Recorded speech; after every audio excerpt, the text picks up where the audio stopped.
Good afternoon and welcome to today's program of Commonwealth Club Silicon Valley here in Palo Alto. I'm Gloria Duffy, President and CEO of the Commonwealth Club. It is my great pleasure to introduce David Brooks, op-ed columnist for the New York Times, author of the new and already widely discussed book, The Second Mountain, The Quest for a Moral Life. Mr. Brooks is one of the most thoughtful, not to mention witty and insightful writers and commentators in the English language today. He's a member of that increasingly rare species, a political moderate. We enjoy his thoughts as half of the commentator duo Shields and Brooks on PBS. He's also written several classic books about American life: The Social Animal, Bobo's in Paradise, On Paradise Drive, and The Road to Character. He teaches at Yale University, and he's a member of the American Academy of Arts and Sciences. Mr. Brooks graduated from the University of Chicago with a degree in history and started his journalism career at the Chicago City News Bureau. So, ladies and gentlemen, please join me in a warm California welcome for David Brooks.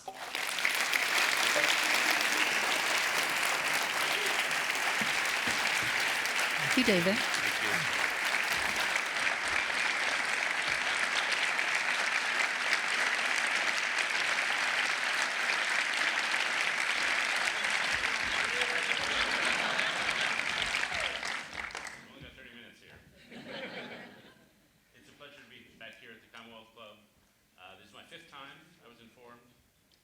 Is this on? No, I don't think it's on. Is that a little better? There we go. Okay. I was told it was my fifth time here, which I did not know. So this is my home away from home in the Bay Area. What I was going to do is I was just going to tell you two stories. And those stories are both about me, because I'm a narcissist. But I hope it's about all of us. And one story is an external story about the external side of our life and how it can go. And the other is the internal story, how things are actually working in here. And so my external story is kind of an obvious one. It's a pretty clear trajectory. At age 7, I read a book called Paddington the Bear, and I decided at that moment I wanted to be a writer. And so I've been writing pretty much ever since. In high school, I wanted to date this woman named Bernice. She didn't want to date me. She wanted to date some other person. And I remember thinking, what is she thinking? I write way better than that guy. And so those are my values. And so I was headed off in sort of a heady, cerebral direction. When I was 18, the admissions officers at Columbia University, Wesleyan and Brown decided I should go to the University of Chicago. And that was also a heady place. I had the best saying about Chicago, it's a Baptist school where atheist professors teach Jewish students St. Thomas Aquinas. And that's pretty much what it was like. I had a double major there in history and celibacy while I was there. And I actually had the big break of my life while I was there. I was a senior, and William F. Buckley came to campus, and I wrote a really mean parody of him for being a name-dropping blowhard. I was like, when he was at Yale, he wrote two books, one called The National Buckley, the other called The Buckley Review, which he merged to form the Buckley. It was like, and so at the end of his talk, he said to the student body, David Brooks, if you're in the audience, I want to give you a job. And that really was the big break of my career. Sadly, I was not in the audience. I was actually here in Palo Alto. That is literally true. I was hired by PBS to debate Milton Friedman, who was then at the Hoover Institution. It was a show where Milton talks to about 6 college students. And you can go on YouTube and you can see a 21-year-old version of me with a big Jufro and 1980s style gigantic glasses, which are apparently on loan from the Mount Palomar Lunar Observatory. And the show consisted of me making some point I'd read in a textbook, him destroying it in about 16 words, and then the camera lingering on my face for 20 seconds while I sat there trying to think of something to say. That was basically the show. And so that let me off. Then I called Buckley about 3 years later, and the offer was still open, and my journalism career went. And then, so, I was hired around the time Bill Safire retired from the New York Times to sort of be a conservative columnist of the New York Times, a job I likened to being the chief rabbi at Mecca. Not a lot of company there. And then I got a job at the NewsHour with Mark Shields, and our segment is called Shields and Brooks. It should be Brooke Shields, but anyway. And I always say Mark has been doing it a little longer than me. It's now called Shields and Brooks. Before that was Shields and Shigo, then Shields and Gergen, Shields and Coolidge, I think, Shields and John Adams. And so we cater to a certain audience, which I think of as seasoned youth. And so if a 93-year-old lady comes up to me in the airport, I know what she's going to say. I don't watch your show, but my mother loves it. And so, and then the final thing about my external life is I write and read these books. Books are a big part of my life. And as I've gotten older, I've got a little more sensitive in my tastes, I think, a little more feminine. I'm the only American man who finished that book, Eat, Pray, Love, a few years ago, if you remember that. By page 123, I was actually lactating, which was amazing. And then I wrote 4 years ago this Road to Character, a book on character formation. And I learned writing that book that writing a book on character doesn't give you good character, and even reading a book on character doesn't give you good character. But buying a book on character does give you good character. And so that's the external version of my life. The internal is somewhat different. I actually went back and reread in the last year Paddington the Bear. And it's a very sad story. It's about a bear who comes from Peru and is stuck in a train station with nobody to love him, and a family takes him in. And so I was thinking, wow, what kind of kid was I that this really moved me? And the other thing I remembered was how intense I felt reading it the first time, how I felt I'd discover something. And there are certain moments, often early in life, sometimes later in life, where what I call annunciation moments, moments that prefigure a lot of what's going to come later in your life, where you find something you love. One of my heroes is a scientist named E.O. Wilson, who, when he was 7, his family was divorcing in Alabama, so they shipped him off to somebody's home in Paradise Beach in North Florida, a family he didn't know. So he'd never been to the ocean before, and he just spent the summer roaming up and down the beach. And he saw things that were outside his imagination. He never even contemplated there could be something like a jellyfish. And one day he was sitting on the dock with his feet in the water, and a stingray slid beneath him. And he later said that as a child, he saw animals at twice the size as he sees them as adults. And he just felt the call of this beautiful world. And one of the things that we're called by when we find what we're going to do with our lives, often it's just this aesthetic sense of beauty. We feel something at home. My daughter came out here, at 5, she walked into a hockey rink and just felt at home. And now she works down the coast several hundred miles for the Anaheim Ducks teaching hockey. She just feels at home. Einstein, when he was 4, his father gave him a compass, and he saw invisible forces in the universe shaping where the needle went. Spent the rest of his life thinking about that. Nietzsche says if you want to know what your calling is, line up the 4 most beautiful moments in your life and see if you can draw a thematic line through them. And so sometimes it's just aesthetic. There was a painter, and she was asked, why are you into painting? She just said, I love the smell of paint. And it's just aesthetic. And Wilson had one other thing in his life that shaped him. That summer, he was fishing. He caught a fish, but he was careless taking off the hook, and it flopped into his face, and the needle from the tail poked his retina. And he lost vision in that eye. And so he couldn't study birds, which require 2 eyes, or fish, but he could study ants. And so he became a great ant scientist and then a great scientist, period. And sometimes it's good to have options closed off. So the other thing I remember about our childhood is not the intensity of the aesthetic experience, but also how much we could have admired people. When I was a kid, I looked at teenagers, I thought they were gods. Like, they seemed so poised. William F. Buckley seemed sort of like amazing when I was a young man. And I just wanted to copy him. For Wilson, he had a guy named Philip Darlington who was a scientist who taught him how to be a scientist.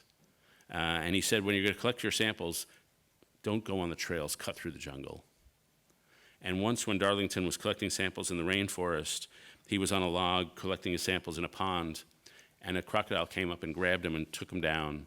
He escaped, the crocodile came up and got him again, took him down, and he finally escaped, his body shredded and made it back to civilization and saved his life.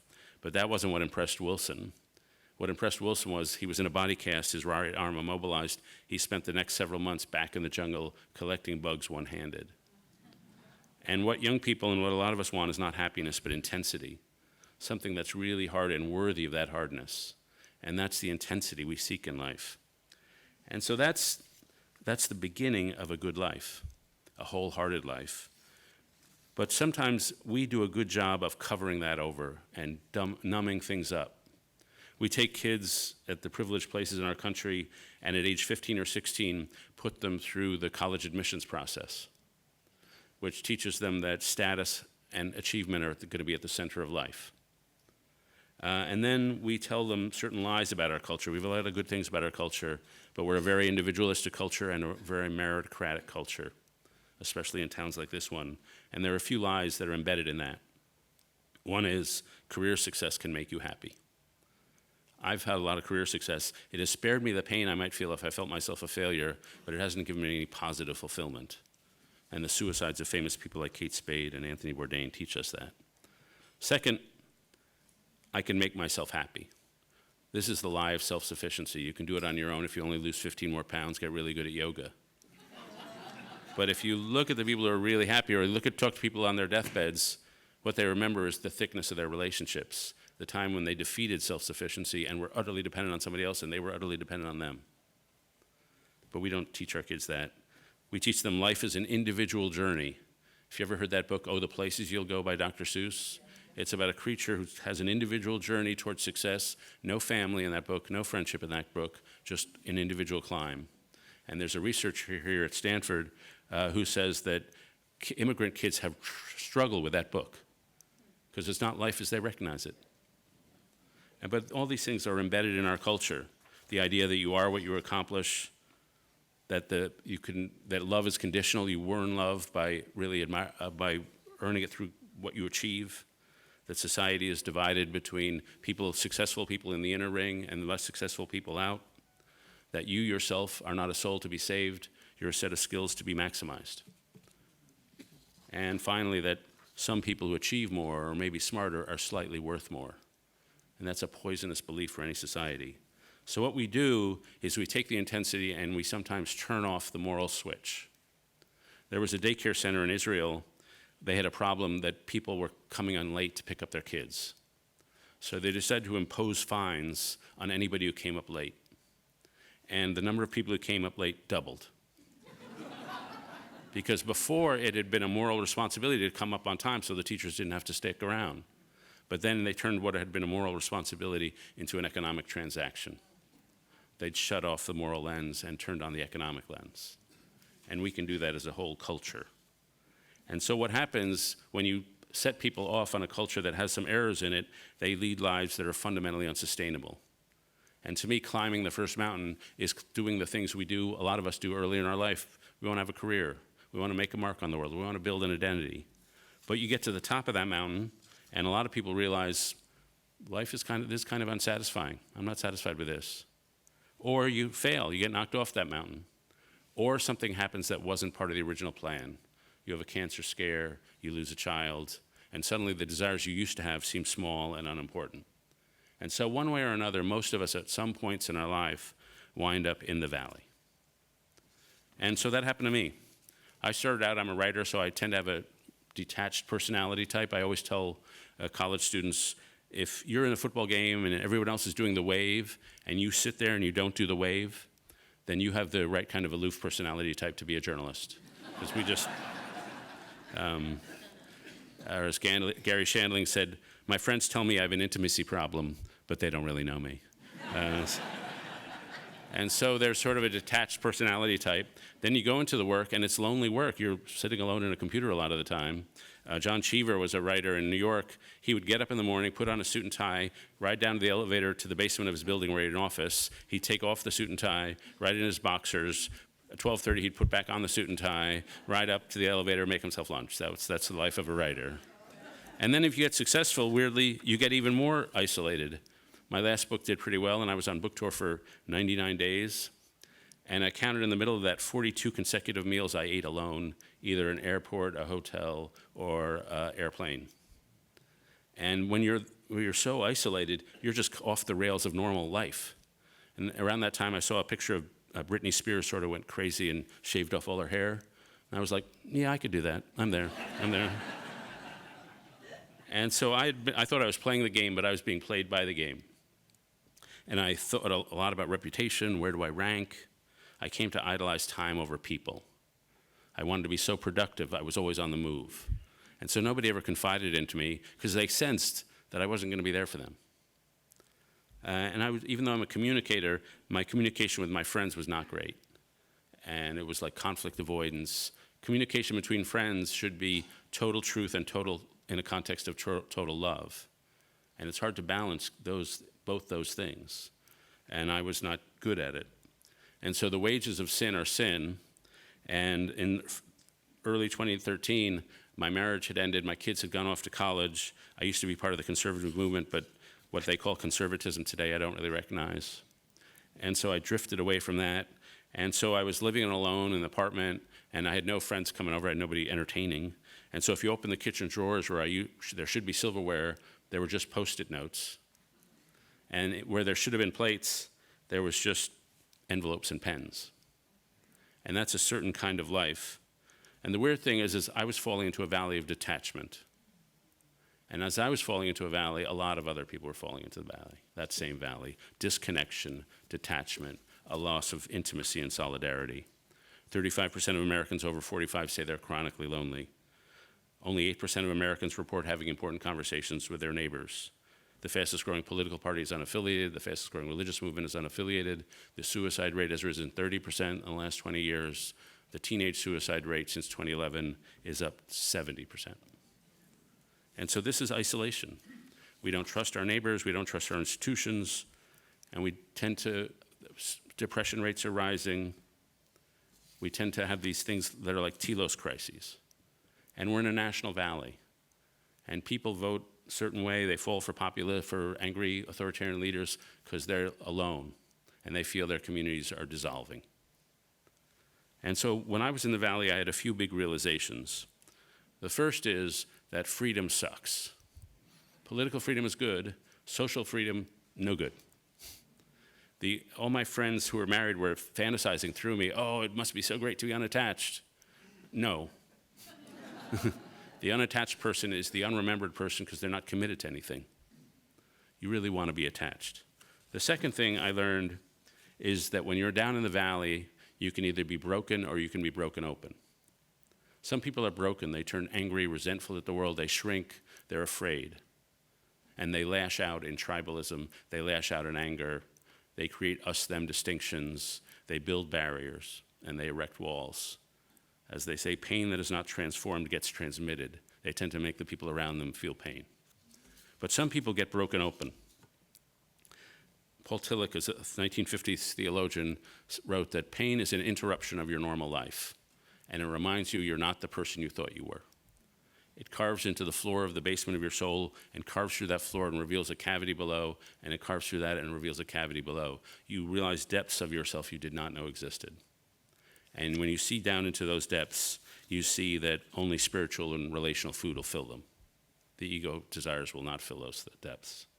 And so when you're down in the valley, when you're in those moments of suffering, the ego sort of goes away. And the first thing you see is the desires of the heart. And the desire of the heart is for fusion with one another. The kind of fusion, the kind of merger that Louis de Bernier described in a book called Captain Corelli's Mandolin. He's an old guy talking to his daughter about his relationship with his late wife. And the old guy says, love itself is what is left over when being in love is burned away. And this is both an art and a fortunate accident. Your mother and I had it. We had roots that grew towards each other underground, and when all the pretty blossoms had fallen from our branches, we found that we were one tree and not two. That's what our heart desires. The second thing we have in there is the soul. Now, I don't ask you to believe in God or not believe in God, not my department. But I do ask you to believe a soul. You have a soul, that there's some piece of you that has no shape, size, color, or weight, but gives you infinite dignity. And rich and successful people don't have more of this than less successful people. That slavery is wrong because it's assault on another person's soul. That rape is not just an attack on physical molecules, it's an attempt to insult another person's soul. And what the soul does is it yearns. It yearns for goodness. We all want to lead meaningful lives, and it drives you to seek that. Steinbeck said at East of Eden, that we're caught in a drama of good and evil. At the end of our lives, we have only the hard, clean question, have I done well or have I done ill? And it's our soul that gets filled up when we feel we're doing well, and it gets sick when we feel we're not. And that leads to the third realization I had, which was the problem is not going to be solved on the level of consciousness at which you created it. You have to have a deeper consciousness. When in moments of suffering, we throw ourselves on our friends and we have deeper conversations than ever before, but we also go out into the wilderness. There has to be time alone where you do your inner work. And the virtue of going out into the wilderness and doing your inner work is, first, time slows down, but secondly, there's nobody to perform for. If you've been living out of your ego ideal, you've been performing all your life. The rocks and mountains don't care. And so the ego crumbles, and as Belden Lane says, it's only after the ego has crumbled that you're capable of being loved. I had a friend who said when her daughter was born, she found she loved her more than evolution required. And I've always loved that because it describes what you find at the core of ourselves, which is what Annie Dillard called our complex and inexplicable caring for each other. At the core of ourselves, we have this capacity just to be attentive and compassionate and soft and interdependent with one another. And so I was down in the valley, I'd sort of been broken open, and I had a lucky break. Some people pulled me out. I don't think you can climb out. They have to reach out and pull you out. And so I was invited over to a home, a couple named Kathy and David, and they had a friend in the DC public schools, and he had a friend named James who had no place to stay and nothing to eat. So they said, James can come with us. And then James had a friend, and that kid had a friend, and that kid had a friend. By the time I went to dinner there Thursday night for the first time 6 years ago, there were about 40 kids around the table and 15 sleeping around the house. And I walk in there, reach out my hand to shake a kid's hand, and the kid says, we don't shake hands here. We hug here. And I'm not the huggiest guy on the face of the earth, but I've been going back for 6 years, every Thursday I'm in town, and just hugging with this community. And the kids force you to show up emotionally. They force complete emotional intimacy and interdependence. We have the same food every Thursday, and we go around the table, what's happened to in our lives. Sometimes it's good, graduate from GED or whatever. Sometimes it's bad, pregnancy, depression. One of the young ladies' kidney failed, and David, the father figure in the family, gave her his. I took my daughter there, and she said, that's the warmest place I've ever been. And so I've been so fortunate to be in a warm place that models on how you do warmth. And I would write these columns during the day about social isolation, about anger and tribalism. Then I'd go to this dinner on Thursday and say, this is the answer right here. And the good news is that these kinds of communities are common. I created something called Weave, the Social Fabric at the Aspen Institute, which is our logo. And it's based on the idea that lack of community is our core problem, lack of treating each other well. But it's being solved at the local level all around the country. And so we would drop into a town and we'd find 75 weavers right away. We just ask, who's trusted here? And there's always somebody doing something. Sometimes it's very informal. We ran into a lady in Florida who was helping kids cross the street out of elementary school. And we asked, do you have any time to volunteer? And she said, no, I have no time to volunteer. And I said, well, are you being paid for this? No. What are you doing this afternoon? Well, I go to the hospital every afternoon and I bring food to the sick. She didn't think that was volunteering. That's just what neighbors do. Or at least it used to be. Some of the weavers we found have had horrible valleys in their lives. I spent an afternoon with a woman in Ohio who was out antiquing with her mom and came home Sunday evening, and her husband had killed their kids and himself. And she now runs a program for women who suffered violence in their homes. She teaches, she has a free pharmacy, she's a nurse. She told me, I grew from this experience because I was angry. I was going to fight back against what he tried to do to me by making a difference in the world. He didn't kill me. My response to him, whatever you meant to do to me, screw you, you're not going to do it to me. And these weavers have moral motivations. They're not driven by what economists tell us we're driven by, utilitarian self-interest. They don't care about that stuff. They want to be in right relationship with each other and serving something good. Vocational certitude, they know why they were put on this earth. Radical mutuality, we're not here, we're not low, we're all equal, we're all broken, we're all walking this together. but mostly they're just really good at relationship. It's easy to say, I'm going to live for a relationship. It's really hard to do. There's practical things you have to do to set up good relationships. You have to have empathy. There's a woman named Mary Gordon who runs something called Roots of Empathy, and what they do is they take moms and kids and put them in an 8th grade classroom, a mom and an infant, and the 8th graders have to guess what the infant is thinking. It's a way to get them to think about other people's minds. And so the infant's crawling around and they're trying to guess. And one day there was a kid named Darren, and Darren was bigger because he'd been in the foster care system, held back 2 years, and he looked a little scary. And he asked if he could hold the baby. And the mom was a little nervous because Darren looked a little scary. But she let him have the baby, and he was great with the baby. And he handed the baby back to the mom, and he asked a bunch of questions about parenthood. And the last one was, if nobody has ever loved you, do you think you could be a good father? And so what Roots of Empathy was doing was reaching into the valley and lifting Darren out. And so these are the shift in values that I think we need in our culture.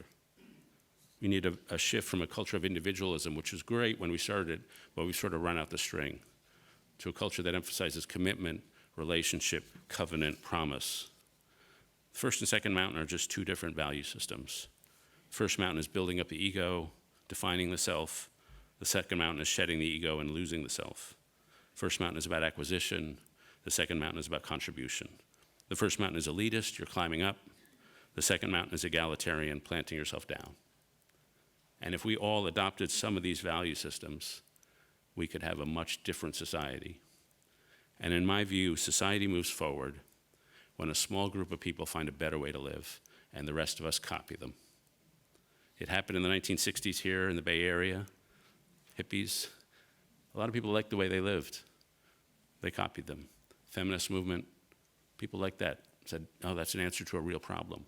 Environmental movement, that's an answer to a real problem. We have a problem of community now, but we don't have a community movement yet. But there's a movement out there that doesn't know it's a movement, and cohering those people into one thing is the next big challenge of our day. And then shifting a culture, the values we take as assumptions, and shifting the norms.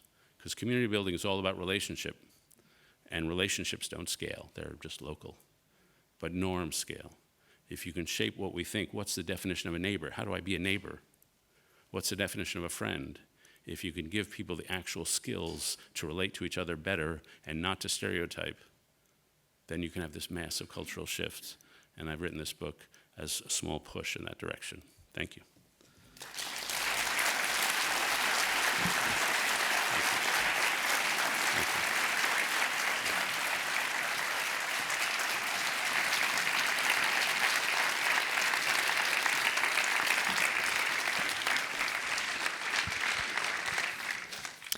Thank you so much. That was David Brooks, writer and commentator. And you covered the range, really, from politics to epistemology. And by the way, I could also tell, I read in the book that you were actually a humor writer in Chicago when William F. Buckley offered you a job, and that certainly comes through as well. So thank you for those wonderful Every New York kid comments. wants to be a comedian secretly. That's true. So, could you talk a little bit more about the Weavers? Now, you have set up a project at the Aspen Institute. It's not only people you've observed, but you're interacting, you're working with these folks. Yeah, well, you can sign up for our work if you go to weareweavers.org. And the idea is that they are the people, as I said, who are going to lead us out of this valley. And what we have to do, first we have to illuminate them and make them famous. And so we make a lot of videos about these people so you can see, oh, this is what they do. There's a woman, we're just doing a video on a woman in Chicago named Aisha Butler. She lives in a tough neighborhood in Chicago called Englewood, and she was going to move out because it was violent. She was afraid for her 9-year-old daughter. As she was moving out, she looked across the street into an empty lot, and she saw 2 little girls playing with broken bottles. And she turned to her husband and said, we're not leaving. We're not just going to be a family that left that behind. That's what everybody else does. So she had never volunteered. She Googled volunteer in Englewood. And she started volunteering, and now she runs a community organization there. And none of these people planned this. Another woman, Lisa Fitzpatrick in New Orleans, she was a healthcare executive, was driving, turned her head and saw a 10 and 11-year-old boy looking terrified. They lifted up a gun and they shot her in the face. It was a gang initiation ritual. And she survived and remembered the look of terror in their eyes and said, well, I was a victim here, but so were they. And so she quit her job and she just works with gang members. And these are heroic epic cases, more heroic than probably most of us are going to do. But they set up a standard and they show us we can do little things. We can invite our neighbors over for dinner. That wouldn't be so hard. And that's how weaving is going to happen. So you're suggesting that becoming a weaver, reaching out for good, is also an antidote to being in the valley that helps you move to the second mountain, the second part of life. Yeah, I mean, I do think the joy I've gotten from my Thursday night dinners can't be expressed. And we aim too low. We aim for just mere happiness when you can experience joy. And happiness is when you achieve a goal, you get some success. That's great, I'm for happiness. But joy is when you lose yourself, when you transcend yourself. And we should be shooting for joy and not for happiness. And they show us not only a better way to live, but a better way for the national life to be rewoven from the bottom up. You're wearing a pin in your lapel that has something to do with this. Yeah, and I've learned we got to do branding. So the pin is what is our brand, and we're bringing together in 2 weeks. I'm really looking forward to it in Washington D.C. 350 of these people from around the country, and we're going to try to see how can we work together. We can't have a national effect unless we do mutually reinforcing work, and so we're just going to try to figure that one out. Going back to the valley for a second.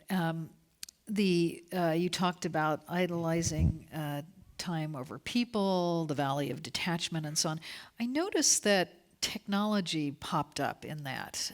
You were, sitting at your computer and so on. What role do you think that the computers and technology have? You cited the higher suicide rates and all of the societal impacts. What role does our connection to technology, even social media, have? Yeah, I think overall technology has been a great boon to us and made my life as a writer, a researcher, it's so much more information. So I'm not anti-tech, but it's a new technology, and in the beginning, we haven't learned to manage the downside. And the rise in teenage suicide since 2011 is very much attached to the smartphone. It's much higher in girls, by the way. And so one of the things, and that's in part because social technology and social media, you're not really speaking out of your heart and soul. You're speaking out of your ego. Either it's an Instagram post, look how great my life is, or it's a Twitter post, look how stupid you are.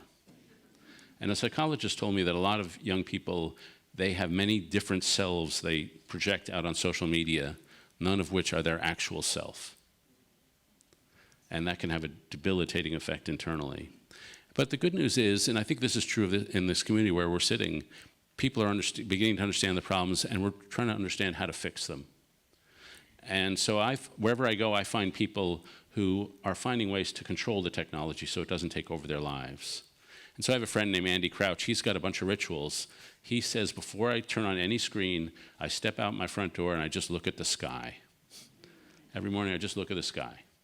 And then he has Sabbaths, 1 hour a day, 1 day a week, 1 week or 1 month a year, no screens. And when his kids were little, some rooms in the home had no tech, no screens. Some had screens, but they had to be in the outside of the room, and in the inside of the room, in the center, he would put crayons and Lego, creative things, just to steer the kids in that direction. So I have confidence that we'll figure out how to manage the downside and profit from the upside.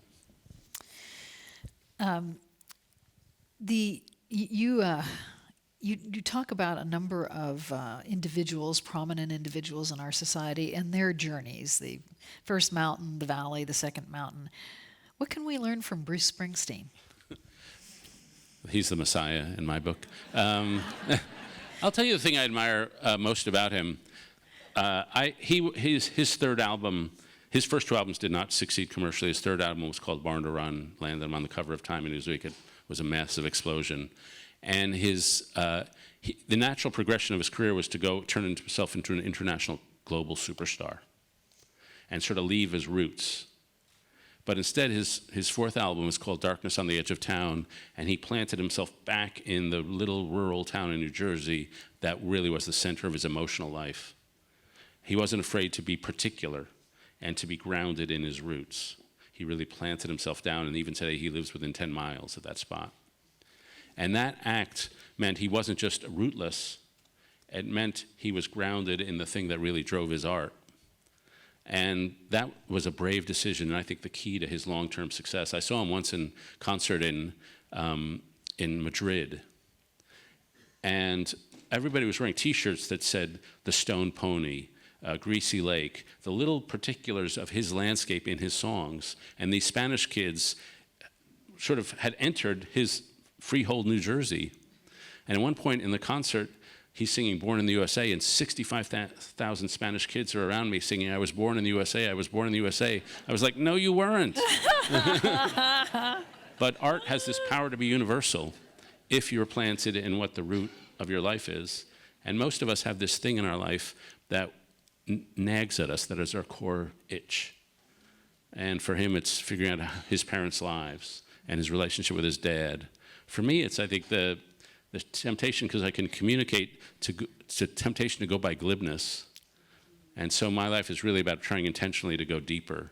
And my books are really one long effort to do that. Kafka has a line, a book should be an axe for the frozen sea inside you. And this book has been that for me. And that was not glib. That is an insight. Yeah. Back to Bruce Springsteen for a second. I love this. This is great. You call neighborhood the unit of change. Yeah. What does that mean? Yeah, so we sometimes think we're going to turn around society by picking an individual and getting them a scholarship. And that's good, that's good. But I think we've learned, a friend of mine says, you can't only swim in the part of the pool you're swimming in. You can't only clean the part of the pool you're swimming in. You have to clean the whole pool. And we're powerfully shaped by the neighborhood norms, not just the family norms, the neighborhood norms. And so, for example, there's a great economist who was at Stanford, now I think he's back at Harvard, named Raj Chetty. And he compared, for example, two neighborhoods in LA that are demographically and ethnically very similar, South Central LA and Compton. At one neighborhood, the percentage of men who got incarcerated was something like 8 or 10 times higher than the next neighborhood, only 2 miles away. Why was that? Because one neighborhood had social institutions that could channel people's lives. The other lacked those institutions, or it had negative ones. And so my view is we turn our country around neighborhood by neighborhood by throwing things into the neighborhood and then hoping we can create a positive community atmosphere. But when you think in those terms, the neighborhood is a unit of change, you really have to think radically, because you have to ask, is there power in the neighborhood? Are people in the neighborhood given the chance to take control of their own lives? What assets do they have they're not using? What possibilities do they have? And I think one of the things each neighborhood should do is come together and say, what's our core problem? And what are our possibilities to solve that problem? And just as a village compact. And that's one of the technologies we can use to stitch neighborhoods back together. You went through a more profound transition during your journey from mountain to mountain, and it's one that has been noted in the New Yorker and New York Magazine and others, where your book and your current themes have been commented upon, and that is really a religious journey. So you were raised in the Jewish faith, although you also had a Christian theme. Can you talk a little bit about your journey, and to what extent has there been a progression away from pure Judaism and to incorporate some of Christianity? Yeah, it doesn't feel like that. I was raised in this weird, I used the unfortunate phrase, religiously bisexual when I was a kid, because I was raised in the Jewish home, Jewish faith, Jewish peoplehood, but I went to a Christian school and a Christian camp. And so I had both these things in my mind, and I was in the choir, and I think in the choir at church, at school, we were like 25% Jewish, so we would sing the hymns, but to square it with our religion, we just wouldn't sing the word Jesus, so the volume would drop down and come back up. And so I had these two very much related moral systems in my head. And it wasn't a problem because I didn't believe in God, so it didn't really bother me. And then over the course of my life, very, very gradually, I wish God had just come in and like split some tablets or whatever, done something dramatic. Nothing like that. But I would say the secular categories were not adequate to reality as I experienced it. I had moments where I felt there was something transcendent going on here. There's magic here. We're living in an enchanted world, a created world. There are certain moral laws that feel like they're just not genetic. They feel universal to me. And then the job I do in journalism, I couldn't care about the stories I care about and the people I write about if I didn't believe they had souls. If I thought their lives were meaningless and was just going to peter out, I couldn't really care. And so I think the people I write about really do have some magic dust in them, some souls. And I think we all have souls, and I think those souls are somehow all connected. And believe me, I have no clarity on where that leads. But I know when I see moral beauty. And in the book of Exodus, I see moral beauty. And frankly, I also see beauty in the Beatitudes, in the Sermon on the Mount, that the meek shall inherit the earth, the poor in spirit will be rewarded, the merciful will receive mercy. That is just morally beautiful to me. And so I'm not one of these people. Some people I meet, religious people, and like, yeah, I talk to God every day. He told me to order a cheeseburger at lunch. He told me not to order the salmon. I'm not like that at all. I have glimpses, vague things, and just an awareness of how weird God is. It doesn't seem like a white figure up in the sky. It seems like the ground of being, the underlying force, emotional and moral force in our lives. But beyond that, I'm just exploring. We have a few questions from the audience about your religious progression or your observations on religion in the U.S. What effect do you think the downturn in church attendance has on cultural morality and tolerance? Yeah. Well, the interesting fact about that is that Americans pray just as much as they ever did. If you ask people, do you pray? Americans still pray a lot. But if you ask them, do you pray around other people? That goes down. And so they're just not attending synagogue, they're not attending church. And so and what you lose there is two things. One, the way churches and synagogues really help people lead happier lives is partly through prayer, but it's mostly through community. And if you're not attending a small group or a regular minyan, you're not getting the joy of kibitzing. And that's a loss. Or fellowship time. Fellowship time to get it out of the Yiddish. But the second thing, in my view, everyone is annoyed by organized religion. And I get that. But if you're not in an organized religion, it's too easy to be easy on yourself. Just to have some vague spirituality that never really asks anything of you.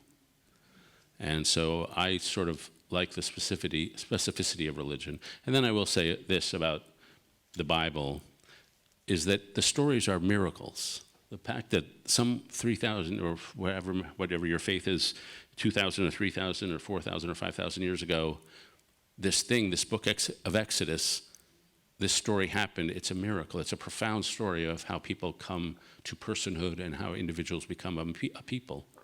It's a very profound moral truth in those stories.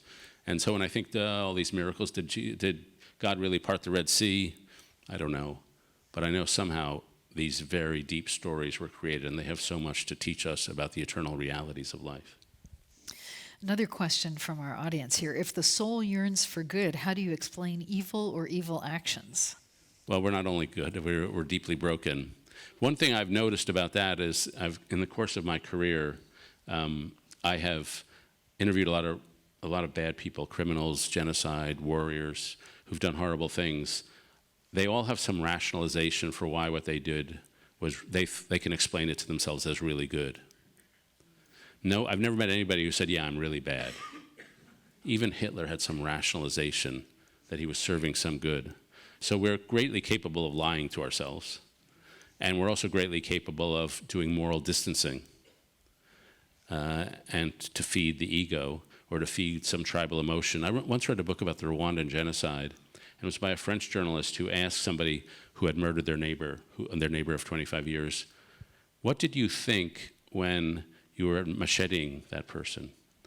And the person said, at that moment, I didn't really see their face. They were just like a vague shape. And people have the ability to numb and to morally distance and to not see the particular of each people. And when I look at our politics, frankly, we're doing very poorly at that. We label, we tribe, and then we don't see the particulars of the actual human beings. A lot of what happened at the border and has happened at the border is frankly a result of not seeing that these are individuals with families. It's just this abstract thing called immigrants. And we tend to dehumanize and depersonalize through stereotype, and that's a mental habit, frankly, we're all guilty of to some degree. A week ago, one of the largest Protestant denominations in the U.S., the Methodist Church, upheld a policy that excludes LGBTQ members of the clergy and also prohibits LGBTQ marriages. There's a lot of debate and a lot of concern about sort of the church and society and how to handle this decision. What do you think about that? Well, just on that, I've always been very strongly pro-gay marriage. I've written about that for years and years, and now it's a non-controversial statement in most places. I think it's a mistake for any religious community to bet their entire faith and their identity as Christians or Jews on being right on one side or another of the sexual revolution. That faith is so much deeper and more complex, and the core of every faith I'm familiar with, whether it's Judaism, Christianity, or Islam, is we're defined by our service to the stranger and our service to the poor. And that should be at the center of every faith. And religions are at their most persuasive when they put that at the center, when they live it out, and they don't have to talk about it, they just have to live that. And I have seen so many cases of that, of somebody living that out. And you know, I think some of the culture warrior nature of religious identity is just the politicization of religion and turning religion into a politics. Religion is much deeper. I've become annoyed recently. I cover politics. I think politics is important, but it's not the core of my identity. It's not the core of life. The core of life is what's the nature of our character and how well do we treat people and how well do we know people. And politics is a very thin layer. And if you base your entire life identity on a political label, you're asking more of politics than it can give you. We need to detone politics down, in my view, understand that there's a Samuel Johnson quote, of all the things that human hearts endure, how few are those that kings can cause or cure. And so politics is a competition between partial truths, and it's about finding balance. And we go a little too far off in the individualist direction, we have to find balance. We go a little too far off in the free market direction, we have to find balance. But it's not like, I don't see it as a war between the damned and the saved. You're often described as an American conservative political commentator. Do you agree with this description today? I was on Michael Krasny's show this morning, and I left thinking, you know, maybe I should drop that word. Because one of my heroes is Edmund Burke, who's a philosopher of the 18th century, and he had a certain version of conservatism which looks nothing like the version we call conservative today. And out of loyalty, maybe to William F. Buckley or to Edmund Burke, I keep that word. And once you attach that word to me, suddenly I'm Ann Coulter. And so I was thinking maybe it should just, I mean, in political terms, I'm moderate, probably. Maybe I'd be what a liberal Republican was years ago, great future. If you went back in American history, the people I really agree with were the 19th century Whigs. And so they believed in using government in limited but energetic ways to make it possible for poor boys to rise and succeed. They were big into building bridges and building canals and railways to create a dynamic economy that would create social mobility. And now there are 6 of us left. So I'm politically homeless, and maybe I should just admit that, and rather than stick to the word conservative. But Burke was a conservative in that he thought change should be constant, but gradual, because life is more complicated than we can understand. And I hate to think it's been taken away by reactionaries.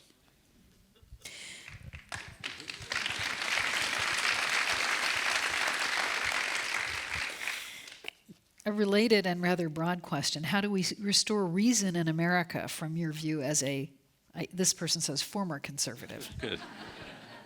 This is all about finding the identity of David Brooks, right? You know, Hannah Arendt once said that all fanaticism is produced by existential anxiety. That if you don't know who you are, what you believe in, where you're planted, then fanaticism gives you a very simple black-white view of the world that gives you some emotional security. And that was true in the mid-20th century, and I think it's true today. And so I emphasize the weavers because we're not going to solve the problem in our politics unless we solve the problem in the foundation of our society. The network of trust that the market and the state depend on. And when that network of trust is broken as it is now, we're going to get bad politics and bad capitalism. And so to me, that's why we work on the weavers, because I think the problem is in the foundation of our society, not up top. And when you get the emotional security, then people can unclench and become a little more reasonable. We're all going to, always not going to be perfect, but a little more.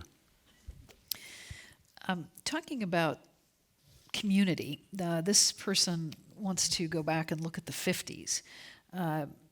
He say, you write that people were enmeshed in tight communities with prescribed social norms that sometimes seemed stifling. Isn't this a bit of an understatement for almost everyone who wasn't a white, straight male? Yeah. So I say that in the book, that the problem with the 50s culture, it had a lot of tight communities, but it was, it tolerated racism, sexism, anti-Semitism. Rabbi Jonathan Sacks said it was a guest house culture. You could be in America, but the white male Protestants owned the house, and you were just a guest in the house. And so you had to play by their rules and accept a subservient status. And so we got rid of that, and we had to, and it was the right thing to do. But unfortunately, as Sacks says, we then turned into a hotel. We went from a guest house to a hotel. We all had our individual rooms, but we didn't really have any ownership of the hotel. Somebody else did. And so what he says, we should move to a country where we build a house together. And he points out that in Genesis, the creation of the universe is covered in 9 verses. In Exodus, the creation of the tabernacle is covered in hundreds and hundreds of verses, building this little thing, this tabernacle. And so he said, why did it take so long? Why were there so many verses devoted to it? And for people who go through bar mitzvahs, a lot of them have extremely boring Torah portions that are all about 9 cubits of this kind of wood, 3 cubits of that.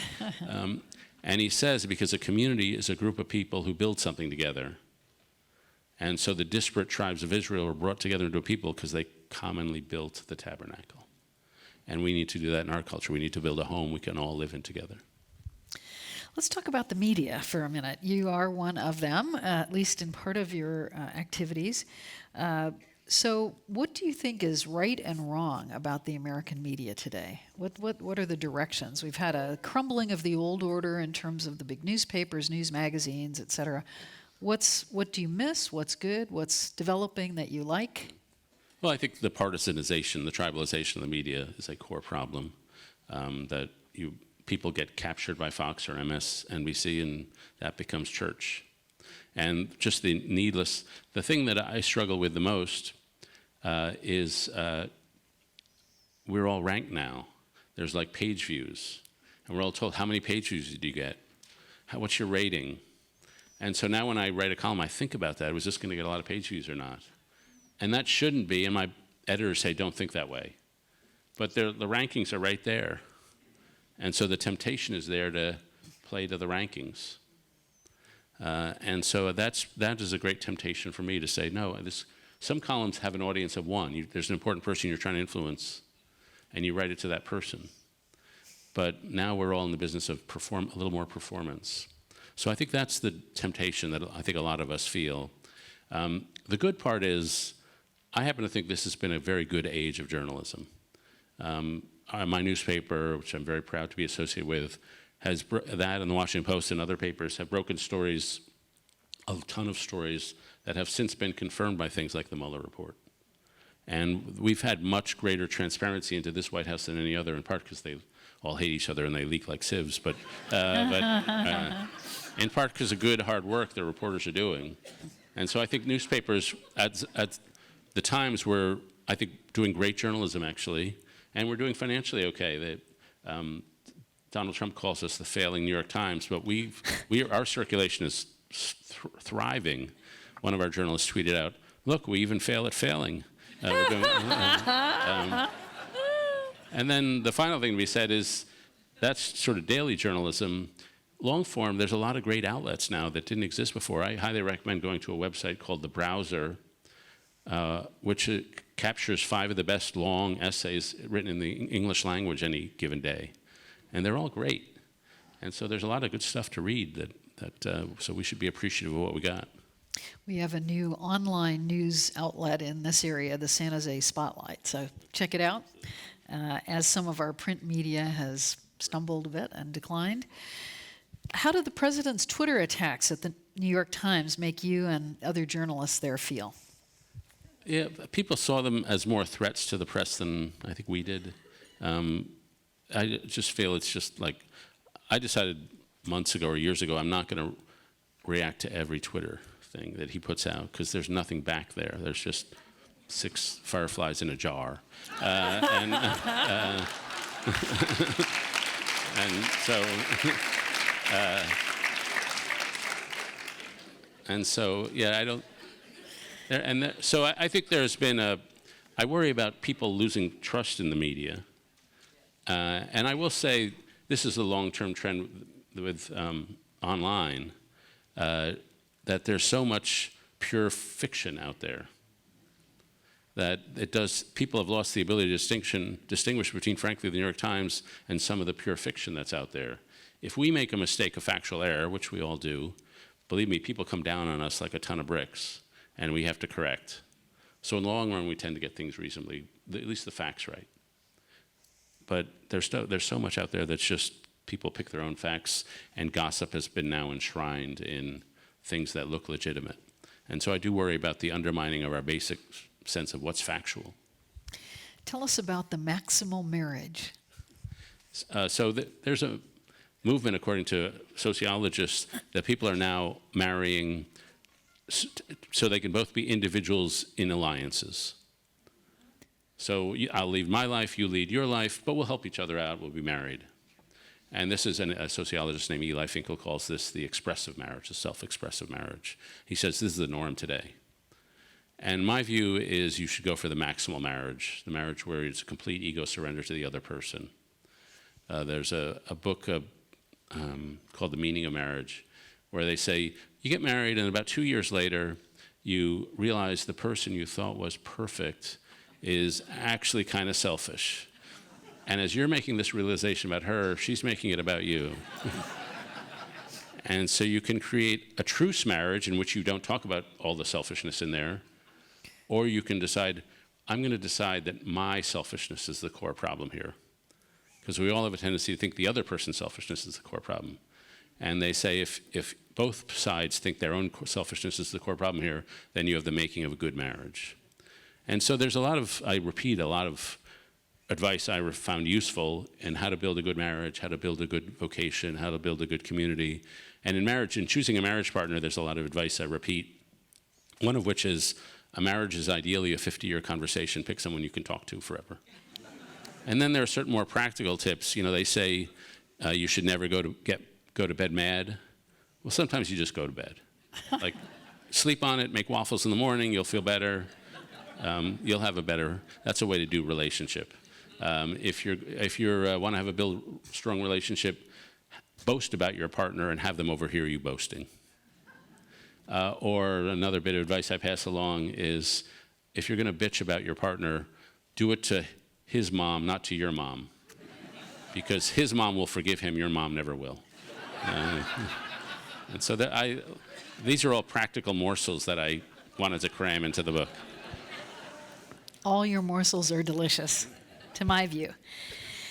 Can you speak to how people living paycheck to paycheck can be expected to climb the second mountain?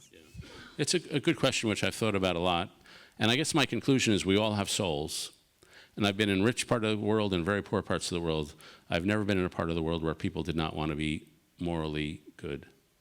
And the churches, synagogues, and mosques of the world are filled with people who are struggling economically, but who still take their faith seriously, take their lives seriously, take their moral choices very seriously. And I think we could all say in our experience that sometimes the people who are closest to poverty may be closer to virtue than some of the really rich people. And so I don't think it's like Some people, you could have this idea in your head, you're on Maslow's hierarchy of needs. You got to get a basic paycheck, and then you start thinking like a moral person. I don't think it's like that. I think people up and down the scale, whatever their economic, they still want to have good relations. They want to treat each other fairly, and they want to be treated fairly. And so I think that's a human universal.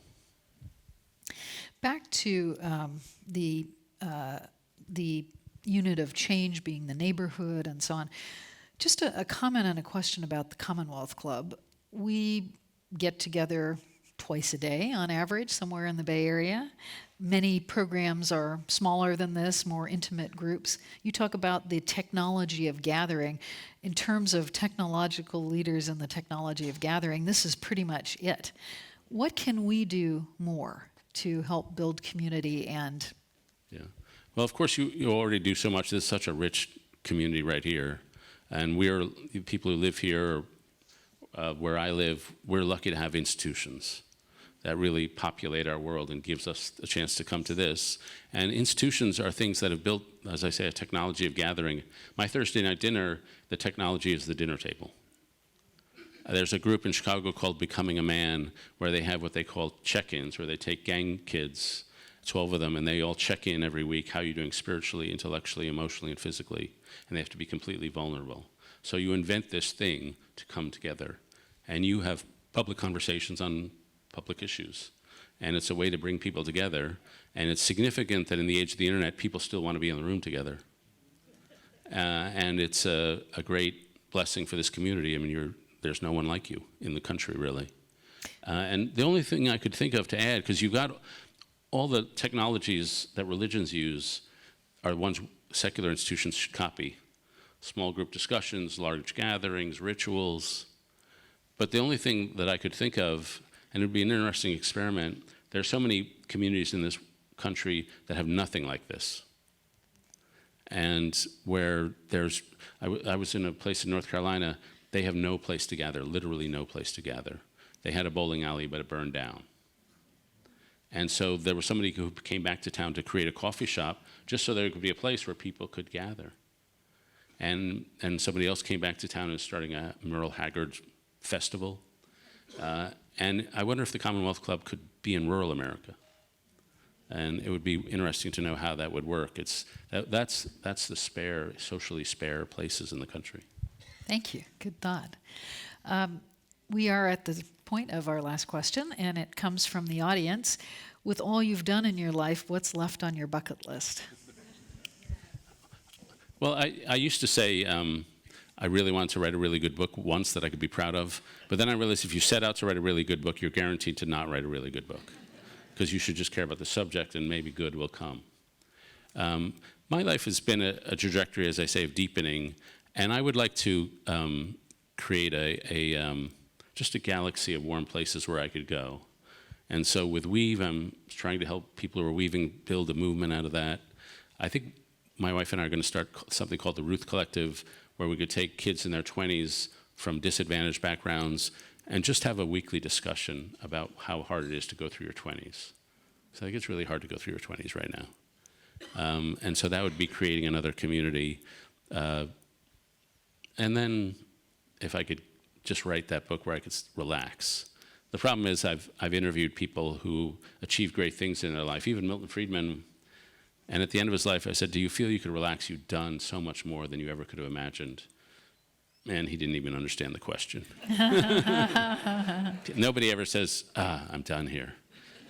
We all want to do differently.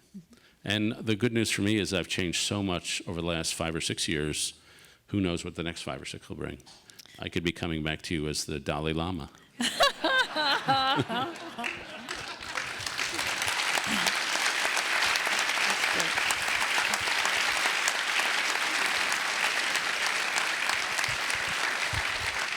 Thank you so much to David Brooks for his thoughts and his wit and his humor. You keep us all thinking, and we really enjoyed this. Thank you so much to our audience here in Palo Alto at the Commonwealth Club Silicon Valley. We'd, again, like to thank David Brooks, op-ed columnist for the New York Times, author of The Second Mountain. And thank you also to our radio, TV, internet audiences. And speaking of rituals, Now, this meeting of the Commonwealth Club, celebrating over 116 years of enlightened discussion and 22 years in Silicon Valley, is adjourned.